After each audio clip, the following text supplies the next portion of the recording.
श्रियकान्ताय कल्याणनिधये निधयेतिनाम् श्रीवेङ्कटनिवासाय श्रीनिवासाय मङ्गलम्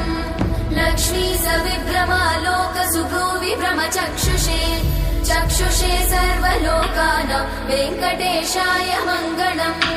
श्रीवेङ्कटाद्रिशृङ्गाग्रमङ्गलाभरणाङ्गये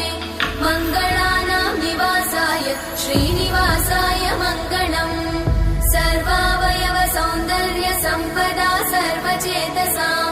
सदा सम्मोहनायास्तु वेङ्कटेशाय मङ्गलम्